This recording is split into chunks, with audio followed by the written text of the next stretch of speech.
Je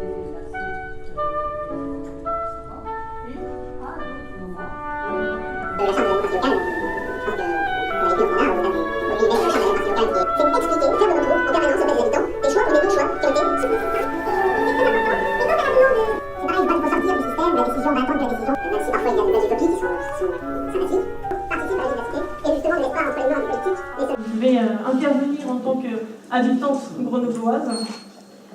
Et donc, j'assiste tous les 6 ans à peu près à cette compétition pour avoir le pouvoir entre des candidats. Et je ne sais pas qui va gagner à cette compétition. Ce que je peux dire, c'est que ce ne sera certainement pas moi, une habitante grenobloise, ni les habitants grenoblois dans leur ensemble. C'est une première chose. Et donc, je fais aussi partie des gens qui ont distribué un tract au début. Et dans ce tract, il est mentionné que 59 personnes décident de tout pour 157 424 grenoblois. C'est donc la définition parfaite d'une oligarchie. Oligos, un petit nombre, arché, le pouvoir. C'est-à-dire qu'un petit nombre de personnes détiennent le pouvoir. N'est-ce pas? Ce n'est en aucun cas la définition de la démocratie. On est plein dans le sujet.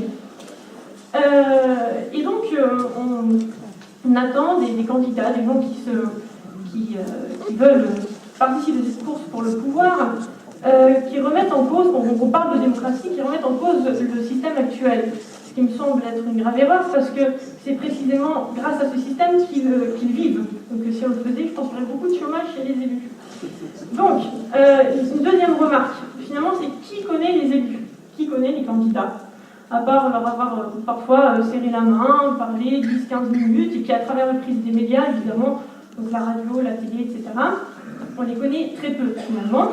Et donc, nous, concitoyens, nous devrions faire confiance à ces gens et partir d'une vertu présupposée de ces personnes-là, et leur confier donc notre pouvoir décisionnel pendant 6 ans. Bon. Et puis pendant ces 6 ans, on ne peut ni les contrôler, ni les sanctionner, ni les révoquer, et ils ne doivent pas nous rendre de compte. C'est assez formidable quand même. Vous noterez quand même comme moi qu'il y a quelque chose qui n'est pas raisonnable dans cette démarche. Voilà, surtout quand on prétend parler de démocratie. D'ailleurs, il y a un mois, j'ai eu l'occasion de discuter, de participer à une conférence, débat avec M. Dantin. Est-ce que vous connaissez qui c'est, M. Dantin? Ah ben, vous devriez, pourtant, parce que c'est une personne à qui vous avez légué votre pouvoir politique. M. Dantin est l'eurodéputé de notre circonscription sud-est.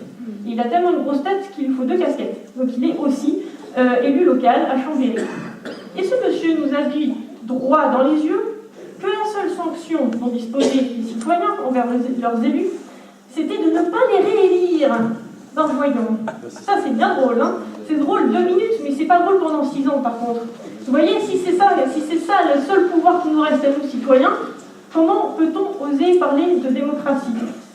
Donc j'en viendrai à une question que je pose aussi aux candidats qui sont là présents et qui sont avant tout des frères et sœurs humains, que je ne mets pas à l'écart, parce qu'une démocratie ça se fait avec tout le monde. Et donc, ne croyez-vous pas qu'il serait temps d'arrêter les frais maintenant et de retirer vos candidatures et d'en rester plus qu'une seule? Une seule. Et que tous ensemble, les citoyens, les candidats, il n'y a plus vraiment de candidats, il n'y a plus de partis, voilà. On est tous ensemble, citoyens, et on réfléchit à comment on peut faire pour créer une démocratie locale, une vraie démocratie locale. Et donc, je finirai par une citation de Emmanuel Jean Sieyès, qui est le père fondateur de notre régime actuel. Discours du 7 septembre 1789. Je pense que vous verrez à quoi je fais allusion. Donc, il était dans l'Assemblée constituante, ce monsieur. Les citoyens qui se nomment des représentants renoncent et doivent renoncer à faire eux-mêmes la loi. Ils n'ont pas de volonté particulière à imposer. S'ils dictaient des volontés, la France ne serait plus cet État représentatif, ce serait un État démocratique.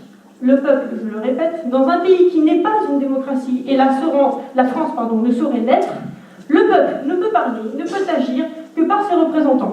Donc je vous invite à penser à cette proposition de la démocratie réelle qui consiste à mettre en place une constituante, une véritable constituante à l'échelle locale pour écrire ce qu'est une vraie démocratie, parce qu'aujourd'hui ça n'existe pas. Merci.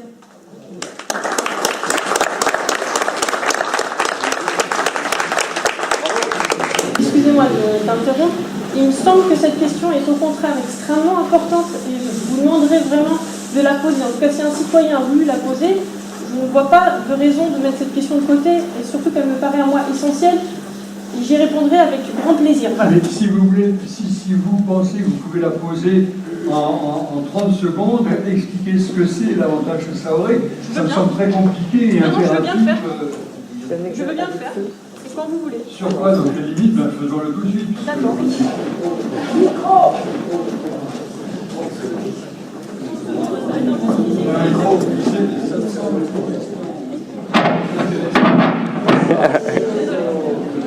Au contraire, je pense que c'est une question très importante et justement qui est d'ordre général. Il me semble, on parle de démocratie et le mandat représentatif et le mandat impératif, c'est la question centrale par rapport aux institutions démocratiques. Le mandat représentatif, ça va bon. Donc le mandat représentatif, si vous voulez, c'est exactement le mandat qu'ont les élus dans le gouvernement représentatif qu'on a aujourd'hui, où les élus ne sont pas redevables, ne sont pas sanctionnables, ne sont pas contrôlables. Ça, c'est écrit dans la Constitution quand même. Excusez-moi. Et il est aussi écrit dans la Constitution que le mandat impératif est nul. Or, le mandat impératif est précisément le mandat qui impose le mandataire de remplir la mission pour laquelle il a été envoyé. C'est-à-dire qu'un mandat impératif est par essence anti-oligarchique. Il ne peut pas être, il ne peut pas coller avec une oligarchie. C'est-à-dire que le mandat impératif, ce sont des mandataires, on leur désigne une mission particulière, et ils sont révocables, il y a reddition des comptes, etc., contrôlables, sanctionnables. Donc il me semble au contraire que c'est quelque chose de tout à fait important, et c'est pas par hasard que dans notre Constitution, écrite par les gens qui sont au pouvoir, alors que ce devrait être le texte qui nous protège des abus de pouvoir, c'est précisément dans cette Constitution qu'il est écrit que le mandat impératif est nul. Oui, bien. Une question maintenant, est-ce que vous êtes... Excusez-moi, est-ce que je peux répondre? oui, je fais très court. Oui. Excusez-moi.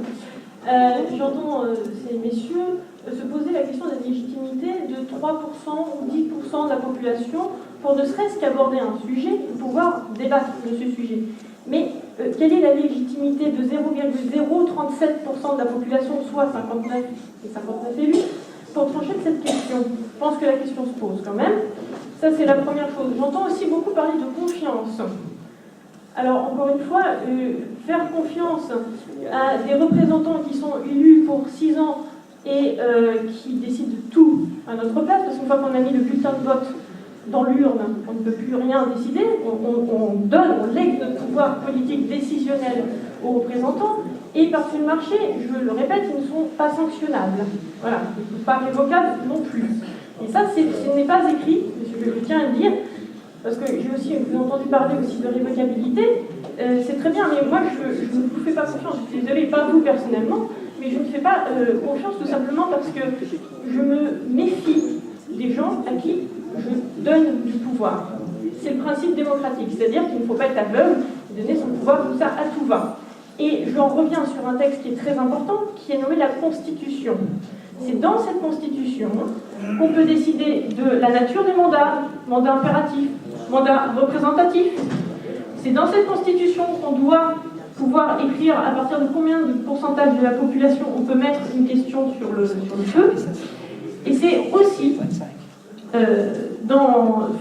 cette Constitution, pour faire plus court, elle ne doit absolument pas être écrite par les hommes de pouvoir. Donc quand je vois des aspirants oligarques ou des oligarques actuels nous dire faire des promesses, alors moi je ferai ci, je ferai ça, ce sera sanctionnable, ce sera révocable, ce sera ci, je suis désolée, je n'ai aucun moyen de vous contrôler, je n'ai aucun moyen de vous révoquer, et je constate quand même, l'histoire me le montre, qu'aucune personne au pouvoir n'a scié la branche sur laquelle elle est assise, ce qui est normal. Je ne m'attaque pas aux personnes, on soit bien d'accord. Je m'attaque simplement au système lui-même, tel qu'il est pensé, aux règles du pouvoir. Et j'aimerais bien que ces messieurs dames répondent à ma question, qui est celle de la liste démocratie réelle, qui consiste à savoir quid d'une constituante vraiment citoyenne, c'est-à-dire qu'on le fait ensemble, Et quid des règles démocratiques, comment on les décide, qu'est-ce qui se passe? J'ai pas eu de réponse, c'est rigolo. Pourtant, je pense que c'est un sujet assez central ce soir. Voilà, on parle de démocratie, je suis un peu déçue de ne pas avoir de réponse de votre part. Bon. Pour la dernière. Dernier point, mademoiselle, j'ai entendu ce que vous dites. Vous me faites peur, excusez-moi de le dire comme ça, mais c'est pas pour une question de pouvoir. Mais franchement, vous nous parlez de confiance, et tout le message que vous passez, c'est un message de défiance colossale. On crève de ça dans ce pays. Donc si vous en êtes là, je crois franchement qu'il va falloir qu'on se parle beaucoup. Moi, j'y suis prêt. Mais je n'ai aucun a priori à votre égard. Je vous demande de ne pas en avoir à notre égard non plus. Donc, je vous réponds, effectivement, la défiance n'est pas forcément quelque chose de mauvais. Se défier d'un pouvoir, d'un abus de pouvoir est quelque chose de plutôt sain, monsieur. Et pour ça, il y a un texte qui a été inventé qui s'appelle la Constitution. Il a bien un sens, ce texte. Excusez-moi. Donc, je peux finir, s'il vous plaît? Et là, on parle de démocratie, vous avez déjà parlé de démocratie représentative. Démocratie représentative, c'est un oxymore. Une démocratie ne peut être que directe. Il n'y a pas de parlement dans une démocratie, il y a une agora de citoyens, une assemblée de citoyens, il y a ce qu'on appelle l'isonomia, c'est-à-dire l'égalité politique entre tous les citoyens. Et c'est comme ça que les décisions se prennent. Ils ne sont pas venus pour entendre un cours de politique générale.